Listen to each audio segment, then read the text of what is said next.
Hey und willkommen zurück auf meinem YouTube-Kanal. Heute geht es um das Thema Lichtsetup im Studio und wie so ein Studio-Shooting bei mir abläuft. Ich habe letztens bei einem meiner Shootings einfach meine Kamera mal mitlaufen lassen, um euch jetzt ein paar Einblicke zu geben. Das Ganze werde ich jetzt so ein bisschen nachsprechen und euch erklären, worauf ich achte und wie meine grundsätzliche Herangehensweise bei so einem Shooting ist. Gemeinsam mit dem Model, der lieben Slatter, haben wir 5 Moodboards zusammen erarbeitet. 5 klingt jetzt erstmal relativ viel, da sich die aber vor allem einfach nur durch die Outfits und die Lichtsetups unterscheiden und nicht durch den Hintergrund, ist das Ganze trotzdem machbar in, keine Ahnung, circa 3 Stunden Studiozeit, weil ich auch bei keinem Moodboard zwischendrin irgendwie das Licht komplett neu aufbauen musste, sondern meistens hat es gereicht, wenn man eine Lampe geändert hat. Ich mache mir auch schon davor Gedanken, wie ich das Licht setzen kann bei den verschiedenen Moodboards, und dann habe ich vor Ort gar nicht mehr den Kopf, mir darüber jetzt Gedanken zu machen, sondern kann mich voll auf die Kommunikation mit dem Model konzentrieren, um die Posen und die Moodboards dann perfekt umzusetzen. Das Ziel des Lichtsetups bei Set 1 war es, einen Verlauf von dunkel zu hell hinzubekommen, quasi von oben nach unten, oben dunkel, unten hell, um quasi den Blick des Zuschauers auf die Person zu lenken. Dazu habe ich als Keylight eine große Softbox mit Grid benutzt. Das Grid habe ich dafür benutzt, dass natürlich weniger Spill auf den Hintergrund fällt, um einfach unseren Look zu erzielen. Als zweite Lichtquelle habe ich ein Backlight gesetzt von oben rechts, einfach damit sie sich ein bisschen besser vom Hintergrund absetzt. Da das Ziel ja war, den Hintergrund stark abzudunkeln, ist es ziemlich wichtig, vor allem bei Models mit dunklen Haaren, da eine Kante zu setzen, um einfach die Person ein bisschen besser vom Hintergrund absetzen zu können. Dadurch, dass die beiden Lichter jetzt quasi weg vom Hintergrund zeigen und auf die Person drauf und trotzdem noch mit dem Grid der Spill verhindert wird, bekommt man jetzt einen sehr starken Verlauf hin. Zuletzt habe ich noch die linke Seite von ihr mit einem schwarzen Reflektor abgedunkelt, einfach als Negative Fill. Das habe ich gemacht, um zum einen ein bisschen mehr Kontrast zu schaffen auf der linken Seite und auch reflektierendes Licht von links zu blocken. So, bei Set 2 sind wir jetzt zum Kleid gewechselt. Vom Lichtsetup ist es eigentlich komplett identisch zu Setup von Set 1. Eine Sache, die wir jetzt geändert haben, ist der Reflektor. Ich blocke jetzt nicht mehr Licht mit Schwarz, sondern ich habe jetzt die Hülle abgezogen und ich bounce jetzt mit Weiß. Der Weißreflektor ist jetzt ziemlich wichtig, da ich bei diesem Set das Profil des Models fotografieren wollte und dabei schaut sie halt vom Licht weg, und um das Gesicht einfach ein bisschen heller wirken zu lassen, habe ich mit Weiß das Licht reflektiert. Bei Set 3 shooten wir jetzt einen Blazer mit BH. Dabei habe ich das Backlight und den schwarzen Reflektor von Set 1 übernommen.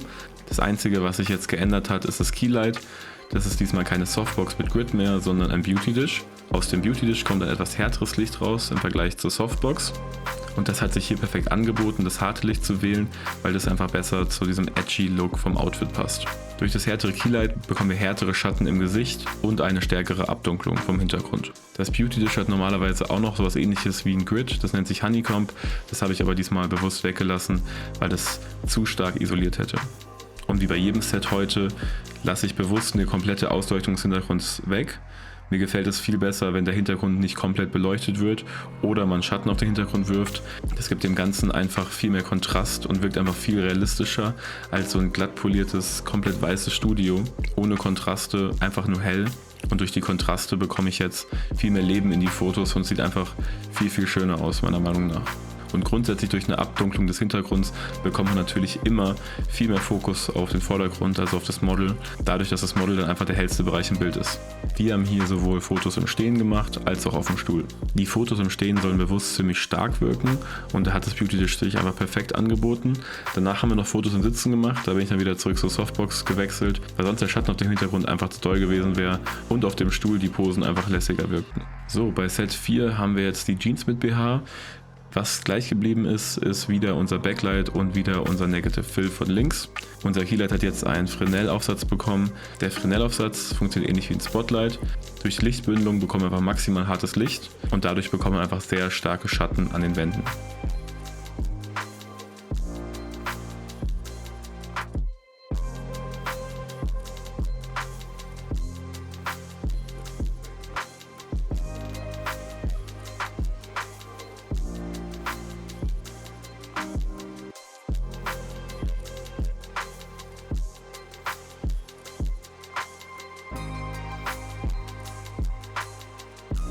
Beim 5. Set haben wir die Couch mit drin.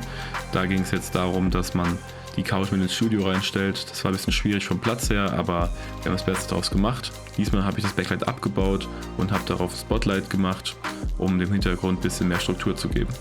Ich habe im Abstand von ca. 2 Meter vom Spotlight entfernt einfach 2 Stative ausgefahren hingestellt, die so ein bisschen Kontrast in den Hintergrund geben sollen durch die Schatten, die sie werfen. Von links habe ich wieder schwarzen Negative Fill, um einfach ein bisschen das Model vors Bild zu schützen und um Kontrast zu schaffen. Genau, das war es jetzt mal ganz grob mit so einem klassischen Studio-Shooting bei mir und meinen Lichtsetups. Meistens entscheide ich mich schon vorab für ein grobes Lichtsetup und das ziehe ich dann den kompletten Tag durch, wenn es sich anbietet, damit ich dann nicht ständig umbauen muss. Aber natürlich macht es Sinn, je nachdem, was man für einen Look erreichen möchte, dann natürlich das eine oder andere Licht zu ändern oder etwas anders aufzubauen. Wenn ihr euch noch mehr für meinen Editing-Workflow interessiert, kann ich dazu auch noch mal gerne ein Video machen. Bis dahin, danke fürs Zusehen und ciao.